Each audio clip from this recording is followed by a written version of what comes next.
وقال الله تعالى والله يعصمك من الناس صدق الله العظيم. اللهم صل وسلم على سيدنا محمد صلی اللہ علیہ وعلى آلہ وصحبہ وبارک وسلم. آپ حضرات بھی بلند آواز سے تشریف پڑھ لیجیے.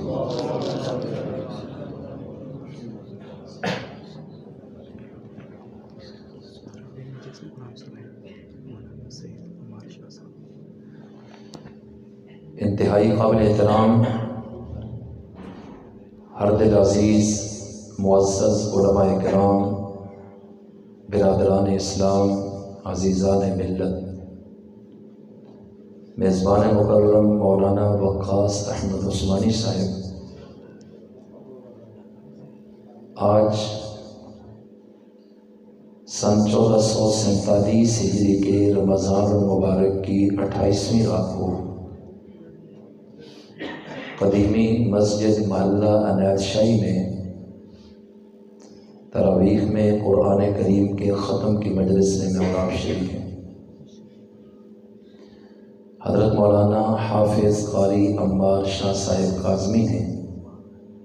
آپ کو قرآن کریم سنایا. اللہ تعالیٰ ان کی زندگی میں برکت دے اور اس عظیم عمل کو اللہ تعالیٰ اپنی رضا کے لیے قبول فرمائے. میرے عزیز دوستوں، وقت بہت بیت چکا ہے. میں تقریباً 12:15 تک آپ سے گفتگو کروں گا. ان چند لمحات میں چاہتا ہوں کہ آپ میری طرف متوجہ رہیں. 2 مقامات سے آیات میں نے تلاوت کی ہیں. پہلی آیت سورۃ الحجر کی ہے، پارہ 14 صفحہ 1، اور دوسری آیت مبارکہ پارہ نمبر 6 میں سے، رکوع نمبر 14 میں سے. پہلی آیت میں اللہ تعالیٰ نے 2 باتیں ارشاد فرمائیں کہ ہم نے اس نصیحت یعنی قرآن کو نازل کیا ہے اور ہم اس کی حفاظت کرنے والے ہیں.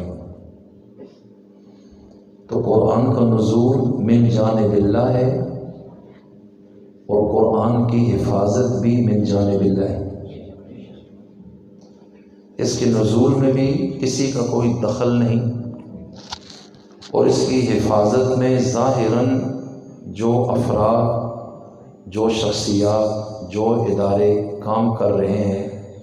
یہ صرف اسباب کے درجے میں ہے. حقیقت میں اس پورے نظام کو اللہ تعالیٰ خود چلا رہا ہے اور سنبھال رہا ہے. قرآن کریم کہنے کو دیکھنے کو ایک کتاب ہے چند 100 صفحات کی، لیکن حقیقت میں اس کتاب کے اندر، اس دنیا کے اندر ظلم کا خاتمہ کر کے عدل کا نظام قائم کرنے کا پورا فارمولہ اور نسخہ موجود ہے.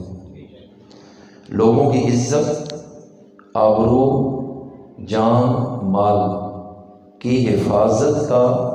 پورا قانون رب کائنات نے اس میں بیان فرمایا. ظاہری اور باطنی پاکیزگی حاصل کرنے کا پورا قانون اس کتاب میں اتارا، اور دنیا میں جتنے قسم کے ظلم ہوئے اور ہو رہے ہیں تو ان تمام مظلوموں کی آواز اس قرآن کو بنایا. اس لیے میں عرض کرتا ہوں، الحمد سے والناس تک اس کتاب کو اگر کوئی اس نیت سے پڑھے اور سمجھے کہ اللہ مجھ سے کیا چاہتا ہے اور اس میں اس کا قانون کیا ہے اور ضابطۂ حیات کیا ہے، اس حیثیت سے میں اس کو سمجھنا چاہتا ہوں، انشاءاللہ اس کو اس کتاب کے نازل کیے جانے کا مقصد واضح ہوگا کہ دنیا میں ساری کتابیں موجود ہونے کے باوجود اس کتاب کے نزول کی ضرورت کیوں تھی، اور جب یہ کتاب آ گئی تو پھر اس کو قیامت تک محفوظ رکھنا ضروری کیوں ہے. ساری کتابیں ہوں اور یہ نہ ہو تو مسئلہ حل نہیں ہوتا. اور یہ ایک کتاب اگر پوری طرح محفوظ رہے دنیا میں، لوگوں تک پہنچے، لوگ اس کو پڑھیں سمجھیں، اور باقی کوئی کتاب بھی نہ ہو تو نظام چلے گا اور مشکل پیدا نہیں ہوگی۔ تو کائنات اور انسانیت کے لیے جتنی ضرورت اس کتاب کی تھی اور ہے، اتنی ضرورت اس کے علاوہ نہ کسی کتاب کی تھی نہ کسی کتاب کی ہے۔ اور اس کتاب کو اللہ نے اتارا اور وہ اس کائنات کا بادشاہ ہے، اس کائنات کا مالک اور رب ہے۔ اس کو پتا تھا کہ جس کو میں نے پیدا کیا، اگر اس کو میں نعمتوں کی فراوانی دوں گا تو یہ پھٹ جائے گا،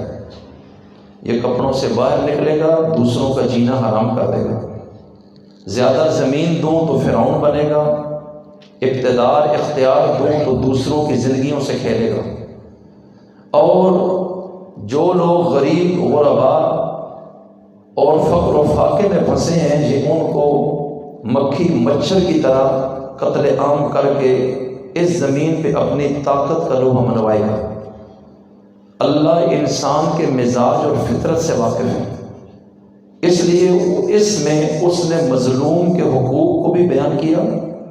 اور ظالم کی سزاؤں کا بھی ذکر کیا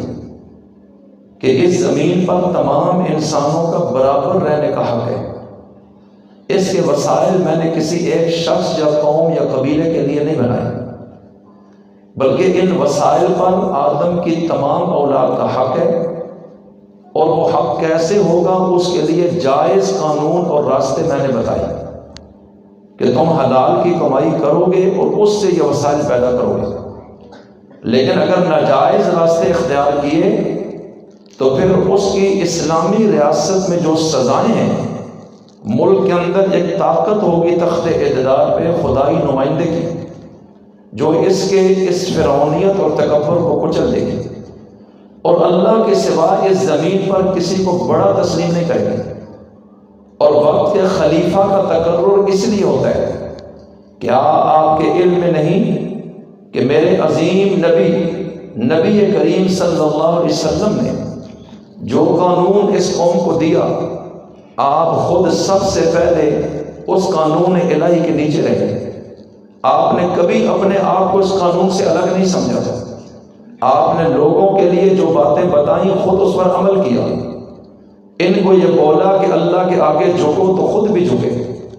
حرام سے بچو تو خود بچے، مظلوم کا ساتھی بنو تو خود بنے، ظالم کو طاقت سے روکو تو خود تلواریں اٹھا کر میدان میں آئے۔ اس رستے میں نظام عدل کے قیام کے لیے جان کٹاؤ یا ظالم کی جان لو، اگر اور کوئی راستہ نہیں تو پھر آپ خود 27 مرتبہ دشمن کے سامنے ان بڑے بڑے مارکوں میں آئے، فَيَقْتُلُونَ وَيُقْتَلُونَ، یا ان کو مار دیا یا خود بھی زخمی ہو گئے، اپنے دوستوں کی لاشیں اٹھائیں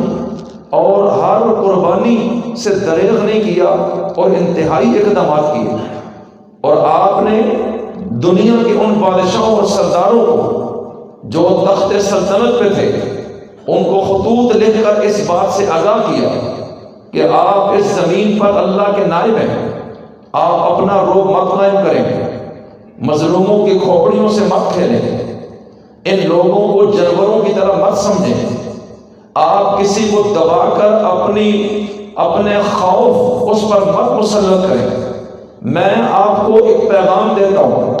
اگر آپ میری غلامی میں آ جائیں اور میری ڈائریکشن کو لیں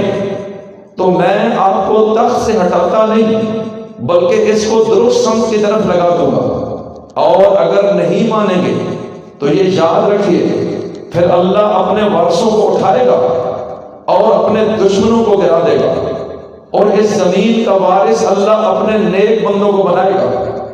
اور آپ نے دنیا کی سپر پاور کسرا ایران کو بھی خط لکھا، آپ نے روم کے بادشاہ کو خط لکھا، آپ نے مختلف قبائل کے سرداروں کو خطوط لکھے، آپ نے عراق کے بادشاہ کو، مصر کے والی کو خط لکھا۔ آپ اپنے نبی کی زندگی پڑھیں اور اس میں واضح یہ تھا، اسلم تسلم، تابعدار ہو جاؤ اس قانون کے جو میں لایا ہوں تو محفوظ ہو جاؤ گے، اس سلطنت پہ بیٹھے رہو، میں نے تم کو نہیں اتارنا، اور مجھے ذاتی طور پر اس چیز کی حرص نہیں، لا اسألکم علیہ اجرا، اور اس ساری ایفٹ اور جد و جہد پر، اس کوشش پر، اس تحریک پر اور اس انقلابی عزم پر میں تم سے تنخواہ نہیں لیتا، اجرت نہیں مانگتا، میرا آپ کے ذمے کچھ بھی نہیں ہے، لیکن ایک خدا کا نمائندہ ہونے کے ناطے میں دنیا کے ہر ظالم کو سمجھانے آیا ہوں کہ نہ اللہ کے حق میں ڈنڈی لگاؤ، نہ مخلوق کے حقوق میں دخل اندازی کرو۔ میں ایک غریب کو اس کا حق دلوانا چاہتا ہوں، مزدور کو اس کا حق دلوانا چاہتا ہوں، میں ایک تاجر کو اس کا حق دلوانا چاہتا ہوں، اور ایک قیدی کو جج سے انصاف دلوانا چاہتا ہوں، مقتول کے ورثاء کو انصاف دلوانا چاہتا ہوں، جس کا مال چوری ہوا میں چور سے حق دلوانا چاہتا ہوں، اور جرائم کو روکنے کے لیے اس کا ہاتھ کٹوانا چاہتا ہوں، اور جو طاقت کے زور پہ دوسروں کی حلال کی کمائی زبردستی چھینے تلوار اور کلاشنکوف کے سر پر، تو اس ریاست کے اندر اپنی طاقت کا رخ جمانے والے کو میں ڈاکو سمجھتا ہوں، اور اس سے مال ریکور کرا کے مظلوم کو دلوانا اور اس کو ہاتھ پاؤں الٹی جانب سے کاٹ کر سولی چڑھانا میں عبادت سمجھتا ہوں۔ اور اگر اس ریاست اور زمین کے اندر کوئی کسی کے ساتھ نہ حق قتل کا معاملہ کرے تو پھر قصاص میں بھی اس کو قتل کروانا چاہتا ہوں، اور اگر غلطی سے ہوا تو مالی جرمانہ ڈال کر تاکہ معاشرہ آئندہ ایسے اقدامات مت کرے۔ اور اگر کوئی شراب پیتا ہے، اس کی عقل پہ پردہ ہے اور وہ لوگوں کی عزت اور آبرو پہ حملے شروع کرتا ہے کیونکہ اس کے ہوش اور بس میں نہیں ہے، تو میں اس شراب پر پابندی لگاتا ہوں کہ جنت میں جاؤ گے تو پیتے رہنا، اس زمین پر اپنے خواہش کی تکمیل کی وجہ سے معاشرے کے امن کو تباہ مت کرو۔ اس لیے میں عرض کرتا ہوں، فرمایا کہ جو لوگ پاک دامنوں پر تہمت لگاتے ہیں ان کو یا تو ثبوت دینا ہوگا، ورنہ کسی کی آبرو پہ داغ لگا کے اس مستنڈے کو میں معاشرے میں اٹھنے نہیں دوں گا، اس کو میں کوڑے لگواؤں گا۔ اس لیے میں عرض کرتا ہوں، اور اگر کوئی کسی کی عزت پہ ہاتھ ڈالے ناجائز طریقے سے اور یہ غیر شادی شدہ زانی ہے تو میں اس کو کوڑے لگوا کے لوگوں کے حسب نسب کو محفوظ کر دوں گا، اور اگر یہ شادی شدہ ہے تو پھر اس کو سزا میں رجم کروا دوں گا، اور اگر یہ سود کا لین دین کرے گا جو کہ مجبوری سے ناجائز فائدہ اٹھا کر اس نے اس کو تباہ دیا ہے اور انسانی ہمدردی کا قتل کیا ہے، کہ بجائے اس پر رحم اور کرم کرنے کے اس مجبور کو اس نے تباہ کر اس کے مکان کو رحم رکھ کر اور قرضے کے بدلے کئی گنا دیا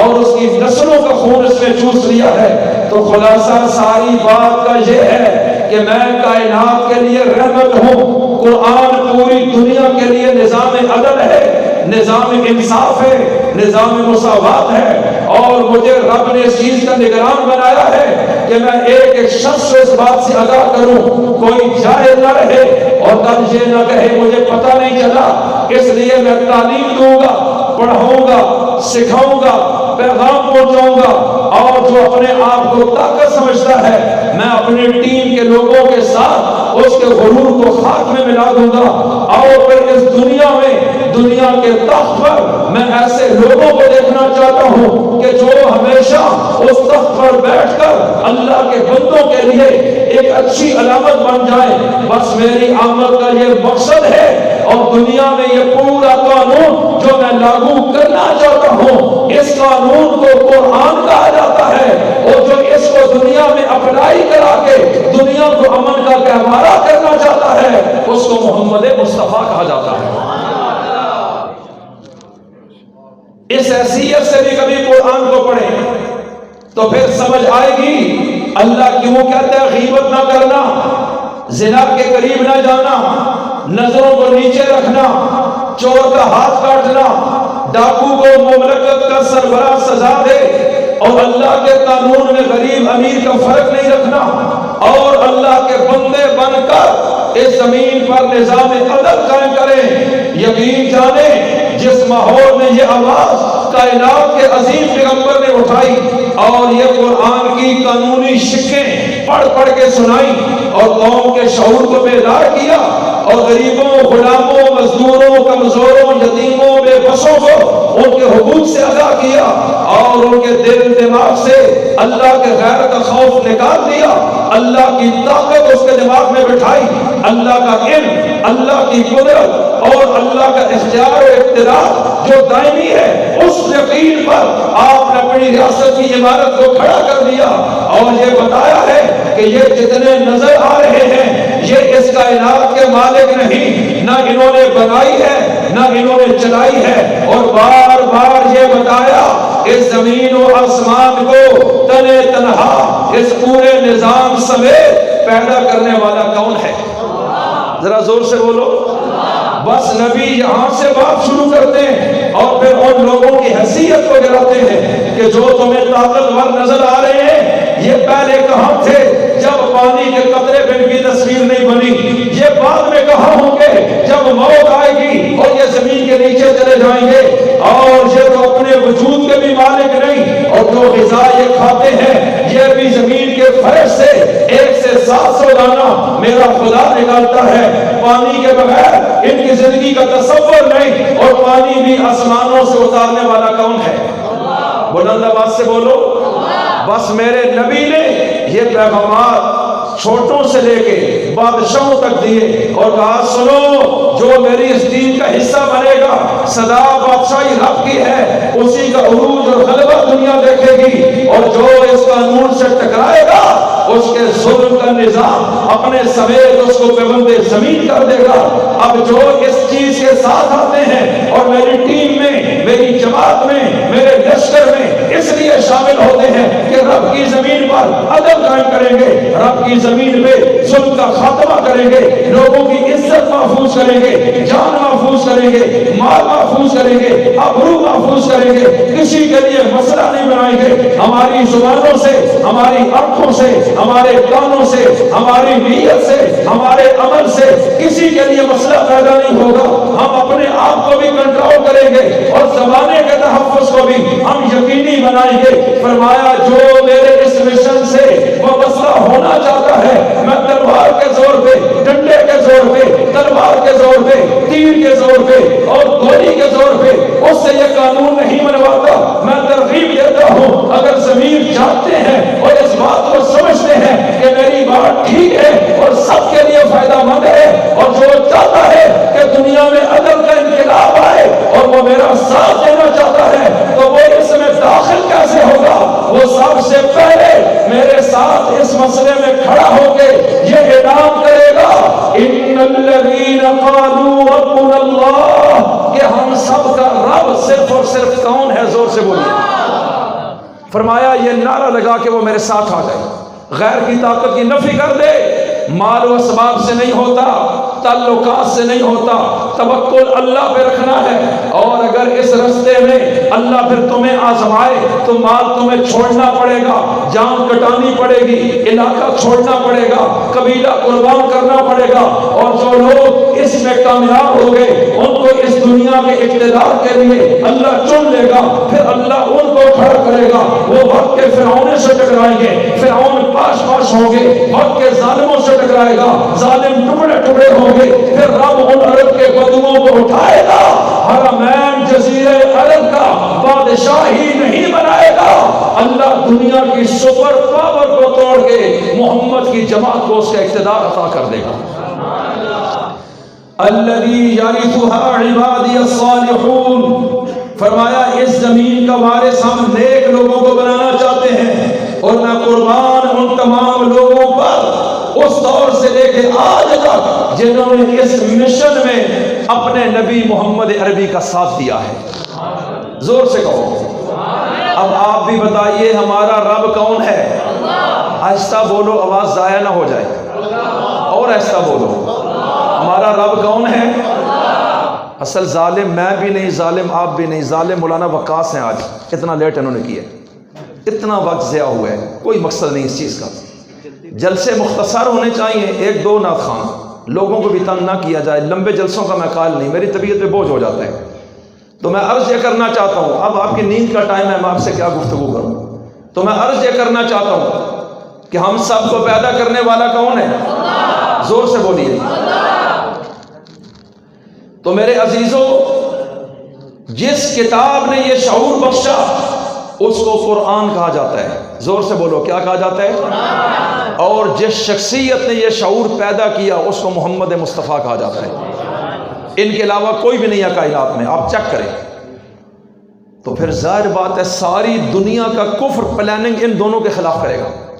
اس قرآن کو بھی نہیں چھوڑیں گے اور نبی کو بھی مار دیں گے۔ تو پھر رب کیا کہتا ہے کہ یہ تو اتنی اہم کتاب ہے جو قیامت تک مظلوموں کی آواز ہے، آپ کے بعد اتنی بڑی شخصیت تو آئے گی کوئی نہیں کہ نبوت کا دروازہ بھی بند کیا ہے، پیغام بھی جامع اور کامل ہے، تو اگر کتاب ضائع ہو جائے تو پھر تو دنیا انسانیت مظلوم روئے گا کہ اب ہم کدھر جائیں۔ قیامت تک ظالموں کی گردن توڑنے والا پیغام کون سنائے گا کسی کو؟ اس لیے میرے عزیزوں، جب رب نے دیکھا کہ اب پوری دنیا کا زور اس قرآن کو مٹانے پہ ہوگا، جلانے پہ ہوگا، غائب کرنے پہ ہوگا، دریا گل کرنے پہ ہوگا، تو پھر اس وقت میرے رب نے یہ اعلان کیا ہے اِنَّا نَحْنُ نَزَّلْنَا الذِّكْرَ، کہ یہ ہم نے نازل کی ہے قانون الہی، وَإِنَّا لَهُ لَحَافِظُونَ، اور اس کی حفاظت بھی قیامت تک کرنے والا کون ہوگا؟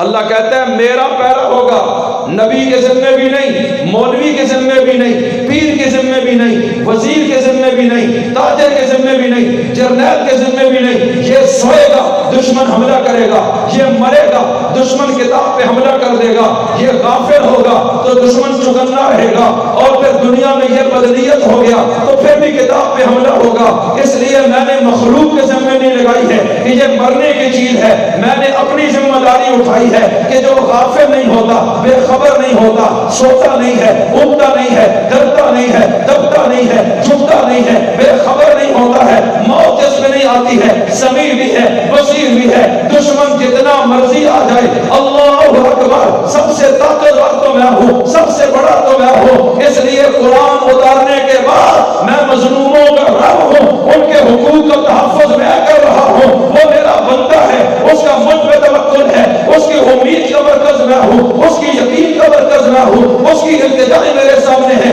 اس کے سجدے میرے سامنے ہیں، اس کے آنسو میرے سامنے ہیں، تو میں بھی انصاف نہیں دوں گا تو پھر مجھ میں اور باقیوں میں فرق کیا رہ جاتا ہے؟ اس لیے میں نے رب ہونے کا حق ادا کیا ہے کہ جس کتاب کو اتارا ہے قیامت تک اس کی حفاظت کا ذمہ بھی خود اٹھا لیا۔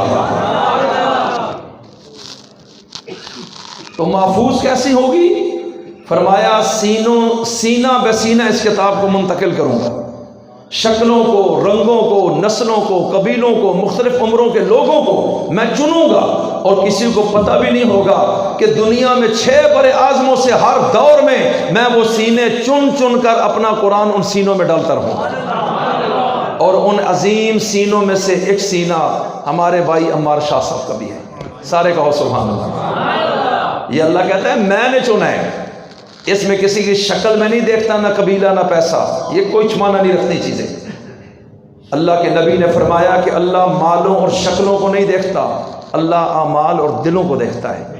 کہ اندر کتنا صاف ہے، برتن جتنا صاف ہے اتنی اس میں وہ چیز مقدس پڑتی ہے۔ اللہ کہتا ہے بس میں نے چن لیا، وہ نظریں، وہ سماعتیں، بصارتیں، وہ وجود، وہ نسلیں، وہ حسب نسب میں نے چن لیا ہے ازل سے، اور مجھے پتہ ہے کس طرح اس امانت کو کیسے پھیر کے میں نے قیامت تک آگے لے جانا ہے۔ تو مجھے بتاؤ قرآن کی حفاظت کرنے والا کون ہے؟ اس کائنات کا مالک کون ہے؟ سب سے طاقتور کون ہے؟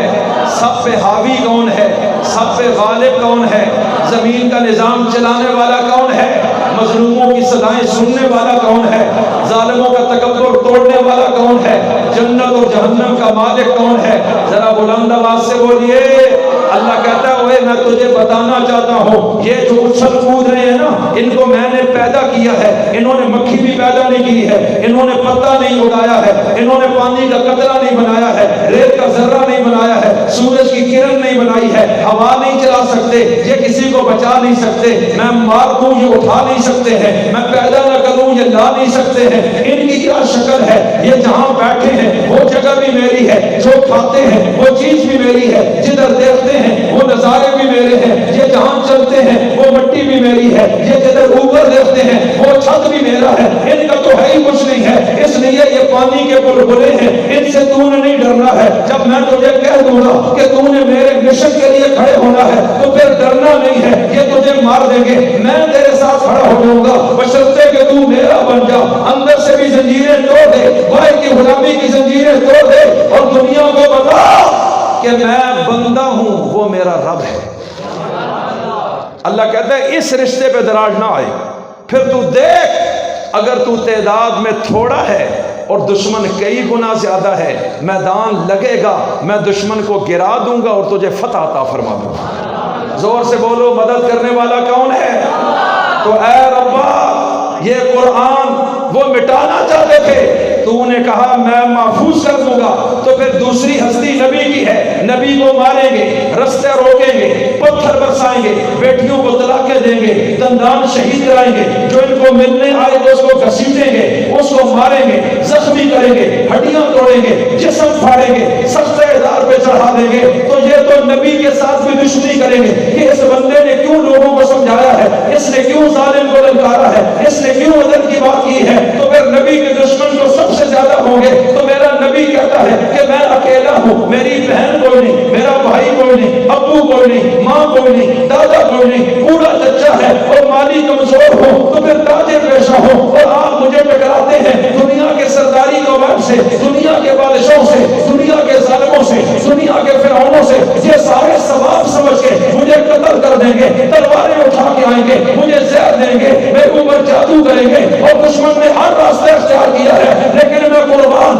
اپنے رب کے علم پہ، سماعت پہ، بصارت پہ، نگرانی پہ، حفاظت پہ، میرے رب نے اعلان کیا ہے، قرآن میں نے اتارا ہے، قیامت تک محفوظ کر کے دکھاؤں گا، اور اگر تو اٹھے گا، بولے گا، بات کرے گا، سمجھائے گا، انقلاب لائے گا، مجھے پتا ہے یہ تیرے خلاف کھڑے ہوں گے، مجھے پتا ہے یہ تلواریں لے کے تیرے گھر کا گھیراؤ کریں گے، مجھے پتا ہے یہ تیرے ساتھیوں کی جائیدادیں چھین لیں گے، مجھے پتا ہے تجھے شہر سے نکال دیں گے، مجھے پتا ہے تجھ پہ قاتلانہ حملے کریں گے، مجھے پتا ہے یہ تجھ پہ جادو بھی کریں گے، مجھے پتا ہے یہ تیرے اوپر حملے کریں گے، لشکر لے کر آئیں گے، یہ تیرے ساتھیوں کو ذبح کریں گے کہ اس میدان سے تو بھاگ جائے، تو ہٹ جائے، تو ڈر جائے، تو چھپ جائے، تو کمزور ہو جائے، لیکن یاد رکھ مصطفیٰ واللہ یعصمک من الناس، تجھے بھی میں نے چنا ہے، قرآن کو بھی میں نے اتارا ہے، اس لیے کہ میں مظلوموں کا رب ہوں، تو میرے عزیز اس جملے پہ غور کرنا، پارہ 6 میں رب کہتا ہے قرآن کی حفاظت بھی میں کروں گا،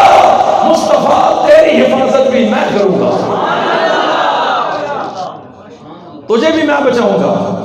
اس کتاب کو بھی میں بچاؤں گا۔ آج صدیاں گزر گئیں، میرا مصطفیٰ مدینہ میں محفوظ ہے، کسی کی جرت نہیں ہے کہ نبی کو ہٹا سکے۔ آخری بات توجہ، ان 14 صدیوں میں 5 مرتبہ اللہ کے نبی کی میت کو مدینہ منورہ کی قبر سے نکالنے کی سازش کی گئی۔ دنیا کے وڈیروں اور بدماشوں نے کوشش کی کہ جب تک اس نبی کا روزہ ہے یہ مسلمانوں کو امید کا مرکز ہے، لاکھوں لگا کے سلام کرنے آتے ہیں کہ ہم آپ کو سلام کرتے ہیں کہ آپ نے ہم پہ احسان کیا ہے۔ بچیاں زندہ دفن ہو رہی تھیں، آپ نے کھڑے ہو کے آواز اٹھائی، مظلوم کی آواز آپ نے اٹھائی ہے، مال کو آپ نے محفوظ کیا، جان آپ نے محفوظ کی، عزت آپ نے محفوظ کی، عدالت میں انصاف کا غلبہ آپ نے کیا ہے، غلاموں کے حقوق کی جنگ آپ نے لڑی ہے، جانوروں کے حقوق کی جنگ آپ نے لڑی ہے، اور آپ نے بلا تفریق رنگ و نسل، بلا تفریق قبیلہ اور علاقہ، آپ نے ہر ایک کی آواز اٹھائی ہے، اور آپ نے جابروں کو اٹھا کے نیچے پھینکا ہے۔ آپ نے اپنی جماعت کی تربیت ایسی کی ہے کہ وہ سپر پاور کے ٹکڑے کر گئے، وہ روم کے لشکروں کو گرا گئے، وہ ہند اور سندھ میں چھا گئے، نہ ان کو پیسہ خرید سکا، نہ طاقت چکا سکی، نہ کوئی خوف ان کو نیچے لگا سکا۔ آپ نے وہ جماعت تیار کی ہے، تو ہم آپ کو سلام کرنے آتے ہیں کہ آپ کا ہم پر احسان ہے۔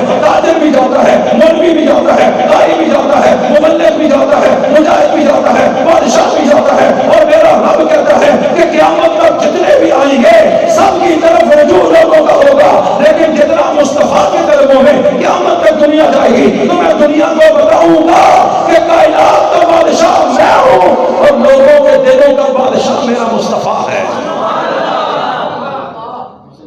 لاکھوں روپے لا کے جاتے ہیں مدینہ میں، السلام علیکہ یا رسول اللہ، یا رسول اللہ آپ کا غلام کھڑا ہے، آپ کے مشن سے ہم وابستہ ہیں ہم۔ اور پھر کیا فرمایا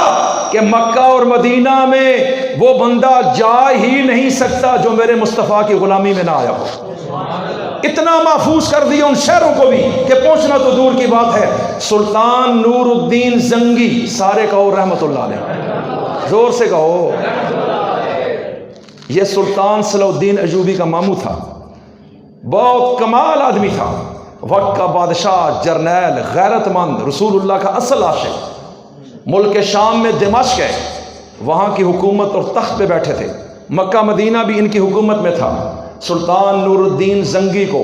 1164 ہجری میں، آخری بات کر رہا ہوں 2-4 منٹ، 1164 عیسوی میں، ابھی کیا چل رہی ہے بولو، 2000 کیا ہے، 2026 ہے، تو 1164 کی 12ویں صدی کی بات بتاتا ہوں۔ یہ آپ 1200-1300 سال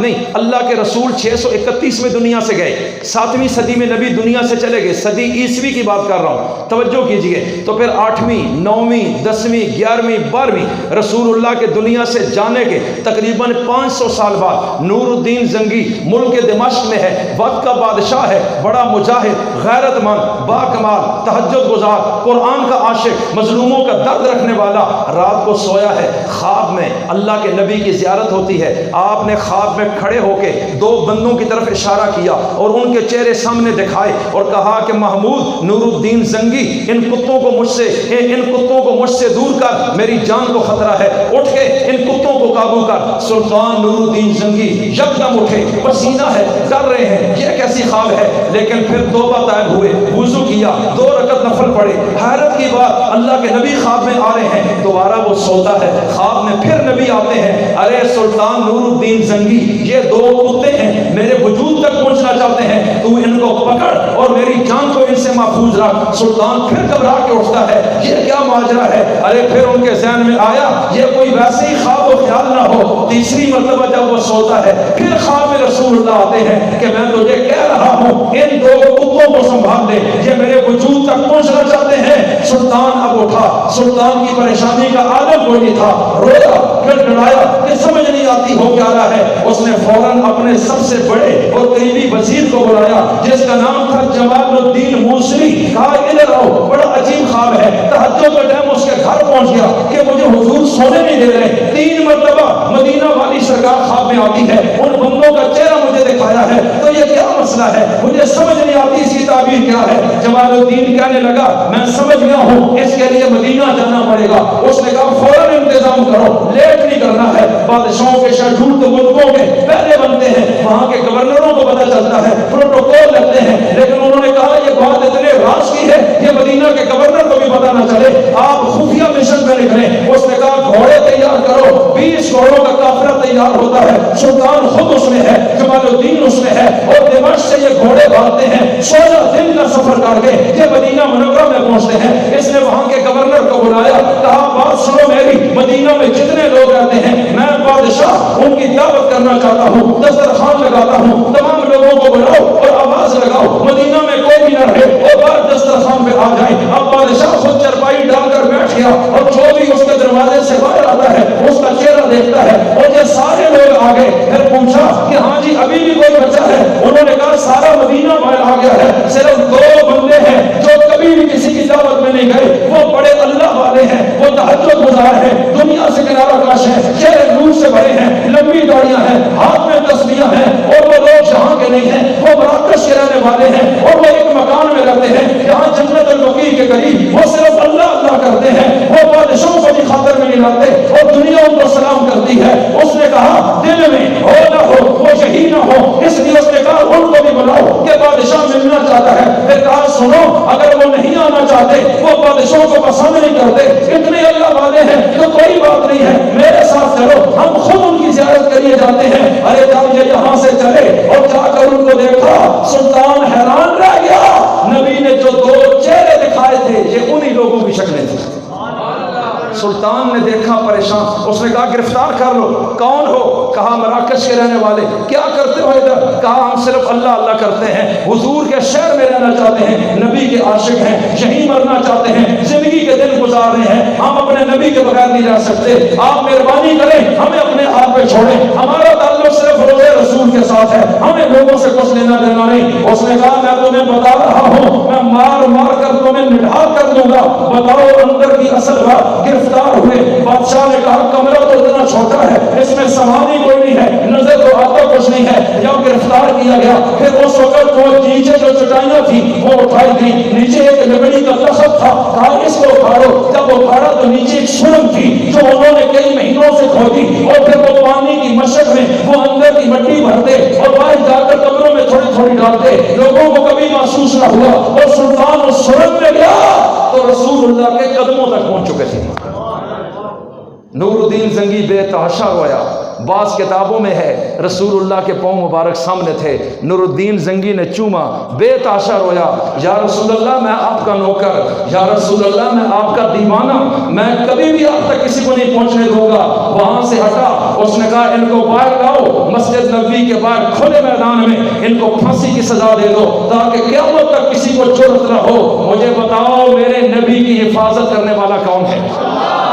اللہ کہتا ہے مصطفیٰ تجھ تک نہیں پہنچنے دوں گا، میری نگرانی ہمیشہ ہوگی، بادشاہوں کو اٹھا کے تیرے قدموں میں گرا دوں گا، تو بادشاہوں کا بھی رسول ہے۔ سنتے جائیے، سلطان مدینہ میں رہ گیا، اس نے کہا ابھی ہم یہاں سے ہٹیں گے نہیں جب تک ہم مستقل بندوبست نہ کریں۔ اس نے کہا جتنے ماہر ہیں دنیا کے بہترین قسم کے تعمیرات والے، کنسٹرکشن والے، ان کو بلا دیا جائے۔ فرمایا سنو، حضور کے روزے کے ارد گرد کچھ فاصلے پہ زمین کھودنا شروع کرو، اور اتنی کھودو کہ نیچے پانی تک پہنچ جاؤ، اور پھر اس کے بعد ان کو کہا کہ اس میں ایسی سیسا پلائی ہوئی دیوار بناؤ، ایسا مٹیریل ڈالو کہ یہ قیامت تک کاٹی بھی نہ جا سکے، آگ سے جلائی بھی نہ جا سکے، اور نیچے سے کبھی کوئی آ نہ سکے۔ سلطان نے وہ دیوار نیچے پانی تک بنائی، اور اس طرح میرے رب نے نبی کو قیامت تک محفوظ فرما دیا ہے۔ اللہ کہتا ہے قیامت تک اس قرآن کی بھی حفاظت کروں گا، قرآن والے رسول کی بھی حفاظت کروں گا۔ تو جو اس نبی کے مشن کے ساتھ متفق ہے وہ ہاتھ کھڑا کرے، پھر تہیہ کرو، پوری زندگی صرف مظلوم کا ساتھ دو۔ ظالم کتنے ہی طاقتور ہے اس کا ساتھ نہیں دینا، اس لیے کہ نبی کی جماعت سے ہٹ جاؤ گے۔ نبی نہیں مانتے اس بات کو۔ کیا آپ دیکھتے نہیں کہ بلال حبشی کتنا کمزور ہے، اور امیہ بن خلف مکہ کا سردار مار مار کے ہڈیاں توڑ دیں، لیکن بلال کے اندر کو رسول اللہ سے نہیں توڑ سکا۔ اس لیے جو پکے ہو گئے ان سرداروں کو تو اٹھا کے فارغ کر دیا، وقت پر قتل کروا دیے، مروا دیے اللہ نے انہی کے ہاتھوں۔ اور پھر وہ وقت آیا، نبی کے صحابی کالے رنگ کے غلام بلال کو جو حبشہ سے آیا تھا، اللہ نے مدینہ منورہ کا گورنر بنا دیا۔ سلمان فارسی کو اٹھا کے دنیا کی سپر پاور ایران کا گورنر بنا دیا، اور پھر بلال حبشی کو اٹھایا ملک شام کا گورنر بنایا، ابو ہریرہ کو اٹھایا نبی کے شہر مدینہ کا گورنر بنا دیا، اور پھر حضرت عمر کو اٹھایا 22 لاکھ مربع میل کا، کاش یہ اللہ کے نائب ہیں، اس کے علاوہ حکومت اب کسی کو نہیں ملے گی۔ آج بھی رب کہتا ہے قرآن ہے دنیا میں، علماء انبیاء کے وارث ہیں، نبی نے کہا میں جا رہا ہوں، وراثت ان کے پاس ہے، ان سے جڑ کے رہنا ہے، اس لیے اسی طرح کے افراد ان کی مجلسوں سے تیار ہوں گے۔ اللہ کہتا ہے اس لیول کے لوگ مجھے چاہیے جن کو پیسے سے خریدا نہ جا سکے، جو اندر کے لالچی نہ ہو کہ تاجر بن کے جھوٹ بولیں، ملاوٹ کریں، دھوکہ دیں، خیانت کریں۔ اللہ کہتا ہے یہ ہماری پارٹی کا بندہ نہیں ہے، یہ کسی کا حق مار رہا ہے، جھوٹ بول رہا ہے، جھوٹی گواہی دیتا ہے، اس کے اندر اپنے ضمیر کی غلامی ہے، دنیا کی محبت کی غلامی ہے۔ ایسا نبی کی اس جماعت کا فرد بن نہیں سکتا ہے، اندر کے ضمیر کو صرف اللہ کے آگے جھکا کے اس دنیا کی محبت کو کاٹ دینا ہے، تب جا کے کامیابی بنے گی۔ جب وہ جماعت تیار ہوئی رب نے دنیا کا وارث بنایا۔ آج بھی اس جماعت کی تلاش ہے، ہر جگہ مسجد ہے، علماء ہے کہ قرآن کا ترجمہ پڑھو، خانقاہوں میں آؤ، اللہ والوں سے بیعت ہو جاؤ، مدرسوں میں داخل ہو جاؤ، کہ اس طرح کے افراد اگر کچھ تیار ہو جائیں رب ان کو اٹھا کر طاقتوروں کو گرانا چاہتا ہے، اس زمین پہ ان کو بٹھانا چاہتا ہے۔ لیکن اب پوری دنیا میں 55 اسلامی ملکوں میں ایک محلہ بھی ایسا نہیں ہے جس کو مثال میں پیش کیا جا سکے۔ ہم تو گر گئے، دور ہو گئے، ہم تو بہت اپنے نبی سے پیچھے چلے گئے، اور جب امام مہدی دنیا میں آئیں گے میرے نبی نے فرمایا ملک شام سے اور خراسان سے وہ اللہ والے پھر اٹھیں گے، ان کے ہاتھ پہ بیعت ہوں گے اور ظالم کی طاقت کو پاش پاش کریں گے، اور پھر جب دجال آئے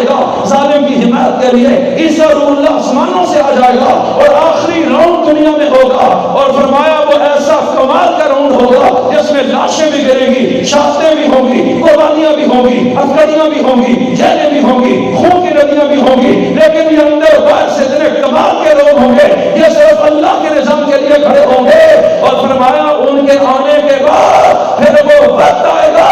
6 بڑے اعظموں سے ظلم کا خاتمہ ہوگا، عدل کا قانون پوری دنیا میں چھا جائے گا۔ یہ تحریک قیامت تک چلے گی، اور جو اللہ والے ہیں کہ ہم اس تحریک کا حصہ ہیں، اللہ کہتا ہے دن کو 5 دفعہ میرا بندہ بلائے گا، آ جاؤ، حاضری لگاؤ گے تو تم ہمارے ہوگے، نہیں لگاؤ گے تو بھول جاؤ تم ہمارے رشتہ دار ہو۔ ہم کوئی رشتہ داری نہیں رکھتے سوائے عبدیت اور معبودیت کے۔ بازار میں تجارت میں ہو، وہاں بھی چیک کروں گا کہ اندر 2 نمبری تو نہیں ہے، ظلم تو نہیں کر رہے، جھوٹ بول کے کسی کا مال تو نہیں قابو کر رہے، نہ حق تو نہیں کر رہے۔ اگر کسی طرح بھی ظلم میں شریک ہو تو اس عدل کی تحریک میں کامیاب نہیں ہو پاؤ گے۔ آج تہیہ کرو کہ ہم نبی کے غلام اور اللہ کے بندے بن کر باقی زندگی گزاریں گے انشاءاللہ۔ حرام کبھی بھی نہیں کھائیں گے، زور سے اپنی اولادوں کو حرام نہیں کھلائیں گے۔ شیطان بڑا بدماش ہے، اندر رنگینیاں خواہشیں ڈالتا ہے کہ یہ کرو، چھکا لگے گا، امیر ہو جاؤ گے، مسئلے حل ہو جائیں گے۔ اللہ کہتا ہے یہی بتا رہا ہوں، اس کی طرف نہیں جانا، وہ دشمن ہے تمہارا، یہ رسول رحمت ہے، ان کے پیچھے چلنا ہے۔ بس آخری مرکہ ہوگا، تم فاتح بن جاؤ گے، اور دنیا میں بھی تمہیں عزت دوں گا، آخرت میں تمہاری بخشش کا اعلان فرما دوں گا۔ تو کون کون اس نبی کے قافلے کے ساتھ موت تک وابستہ رہے گا؟ 5 وقت کی نماز جماعت سے پڑھو گے، حرام سے بچیں گے، جھوٹ سے بچیں گے، اور ہر دور میں ہر جگہ جہاں بھی کوئی مسئلہ آئے مظلوم کا ساتھ دو۔ آج جائیں عدالتوں میں، ایک بندہ قتل کرتا ہے، اس کا بھی وکیل ہے، مقتول ہے، اس کا بھی وکیل ہے، تو دونوں طرف وکیل کلمہ گو ہیں۔ قاتل کے ساتھ وکیل کیوں ہے؟ چور کا بھی وکیل ہے، ڈاکو کا بھی وکیل ہے۔ ایمان کہاں ہے؟ کیا صرف سجدہ کرنے سے بچ جائے گا؟ اللہ کہتا ہے نہیں، ظلم کے خلاف تو نے کھڑا ہونا ہے۔ معاشرے میں اگر مسلمان یوں نہ ہو جس طرح میں ذکر کر رہا ہوں ابھی یہ کیفیات، یقین جانے فرشتے زمین پہ اتر کے ہمارے ساتھ دعا سلام کریں اور ملاقات کریں۔ ہم خود ان کو روکتے ہیں کہ وہ گندگی اور پلیدی اور گند کے قریب نہیں آتے۔ اس لیے صحابہ کا جب پوری طرح تزکیہ ہو گیا 15 سال میں، میدان بدر میں یہ جب پہنچے تھوڑے سے تھے، اسی رمضان 2 ہجری میں 17 رمضان کو مدینہ منورہ سے دور 80 میل، اور دشمن 1000 آیا، اللہ نے ان صحابہ کی مدد کے لیے 3000 فرشتہ نازل فرمایا۔ اور اللہ خود کہتا ہے وَلَقَدْ نَصَرَكُمُ اللَّهُ بِبَدْرٍ وَأَنْتُمْ أَذِلَّةٌ، اللہ نے تمہاری مدد کی، تم تھوڑے اور کمزور تھے، تو مدد کرنے والا کون ہے؟ زور سے بولو۔ تو قرآن پڑھیں گے، بولیں، ترجمہ سیکھیں گے، اپنی اولادوں کو دینی مدرسوں میں ڈالو گے، اور اس تحریک کے لیے جو افراد تیار ہوتے ہیں دینی مدرسوں میں، تو دینی مدرسوں پہ حلال کی کمائی لگاؤ گے۔ آپ ہی سے رب نے کام لینا ہے، اللہ دوسروں کا حرام پیسہ قبول نہیں کرتا۔ اللہ کہتا ہے پیسہ بھی تو نے لگانا ہے، جان بھی تو نے دینی ہے، وقت بھی تو نے دینا ہے۔ یہ صرف مولوی نے کلمہ نہیں پڑھا، ہر شخص نے پڑھا ہے۔ وہ مدرسہ بناتا ہے، قوم اپنے بچے دیتی ہے، مالدار لوگ ان کو سپورٹ کریں، یہ سارے مل کے اس عدل کے نظام کا ستون بنتے ہیں۔ اور اسی طرح صحابہ نے کیا، اور دیکھتے دیکھتے رب نے دنیا میں نظام عدل قائم کر دیا۔ تو بھائی سارے اس تحریک کا حصہ بنو گے؟ اللہ سمجھ کر عمل کی توفیق عطا فرمائے۔ وما علینا الا البلاغ۔ دعا حضرت آپ کرا دیں۔ الحمدللہ رب العالمین والعاقبۃ للمتقین والصلاۃ والسلام علی اشرف الانبیاء والمرسلین وعلی آلہ واصحابہ واہل بیتہ اجمعین۔ یا اللہ ہم سب کے سارے گناہ معاف فرما، اپنی محبت، اخلاص، تقوی، للہیت، محبوبیت، مقبولیت، قبولیت نصیب فرما۔ یا اللہ نظام عدل کے، نظام انصاف کے، نظام حیا کے دشمنوں کو ہدایت عطا فرما۔ یا اللہ جو ظالم آج پوری دنیا میں مظلوموں پر قہر برسا رہے ہیں، جہاں جہاں بھی ایک زمانے سے، یا اللہ ان کو نیست و نابود فرما۔ یا اللہ ہمیں ہمیشہ مظلوم کا ساتھ دینے کی توفیق عطا فرما۔ اے اللہ پاکستان، اسلام، مسلمانوں کی حفاظت فرما، حرمین شریفین کی حفاظت فرما۔ یا اللہ ہم سب کو رزق حلال صرف اپنی محتاجگی سے وافر مقدار میں نصیب فرما۔ اے اللہ لقمہ حرام سے بچا۔ یا اللہ قرآن کریم میں جتنی خیر کی دعائیں ہیں وہ سب ہمارے حق میں، والدین کے حق میں قبول فرما۔ جتنے شرورات سے تیری پناہ ہیں ان سے ہمیں بھی اپنی پناہ نصیب فرما۔ اے اللہ ہماری جان، مال، اولاد، عزت، آبرو، دین، دنیا کی حفاظت فرما، برکتیں عطا فرما، نصرتیں عطا فرما۔ جتنے بھائی یہاں موجود ہیں، آئے تھے، چلے گئے، یا اللہ ان کو بھی اپنی بارگاہ میں مقبولیت قبولیت نصیب فرما۔ عمار شاہ صاحب نے تیری کتاب سنائی، یا اللہ ان کو مزید اس میں برکتیں عطا فرما، اپنے دربار کی قبولیت مقبولیت نصیب فرما۔ یا اللہ مسجدوں مدرسوں خانقاہوں تبلیغی دینی مراکز کی حفاظت فرما۔ اے اللہ ہمیں لقمہ حرام سے بچا، قرضوں سے نجات نصیب فرما، آسمانی زمینی فتنوں آفتوں مصیبتوں زوالوں سیلابوں طوفانوں زلزلوں سے محفوظ فرما، سب کی جائز حاجتیں پوری فرما۔ یا اللہ غیر کے سامنے ذلیل اور محتاج ہونے سے ہمیشہ محفوظ فرما، بے اولادوں کو نیک اولاد عطا فرما، والدین کو بھی نیکی عطا فرما، بچوں کو تابع فرما بنا۔ یا اللہ ہماری زندگیوں میں پیار محبت اتفاق اتحاد سکون برداشت پیدا فرما۔ یا اللہ اپنے غضب سے اپنی پناہ عطا فرما، شیطان دجال نفس اور دشمن کے ہر شر چکر مکر سے حفاظت فرما۔ اے اللہ ہمیں قرآن پڑھنے کی اپنی اولادوں کو پڑھانے سکھانے کی توفیق عطا فرما۔ اے اللہ ہمارے دلوں کو دنیا کی محبت سے آزاد فرما، صرف اپنی کتاب اپنی ذات اور اپنے رسول کی محبت نصیب فرما۔ صحابہ کرام اہل بیت کے نقش پا پر چلا، یا اللہ وہ امت کے محسن ہیں، یا اللہ تو قیامت میں ان کے ساتھ ہمارا حشر فرما۔ اے اللہ ہمیں مرتے وقت کلمہ شہادت کی موت کے ساتھ مدینہ منورہ میں نصیب فرما، اسلام والی زندگی ایمان والی موت نصیب فرما، مدینہ منورہ کو ہمارا مسکن و مدفن بنا، حرمین شریفین کی بادب ایمان عافیت کے ساتھ بار بار حاضریاں نصیب فرما۔ یا اللہ ہمیں قیامت کے دن سرخرو فرما۔ اللہم آنس وحشتنا فی قبورنا، اللہم ارحمنا بالقرآن العظیم واجعلہ لنا اماما ونورا وہدا ورحمہ، اللہم ذکرنا منہ ما نسینا وعلمنا منہ ما جہلنا وارزقنا تلاوتہ آناء اللیل وآناء النہار واجعلہ لنا حجتا یا رب العالمین، رب ارحمہما کما ربیانی صغیرا، وصلی اللہ تعالی علی خیر خلقہ محمد وآلہ وصحبہ اجمعین۔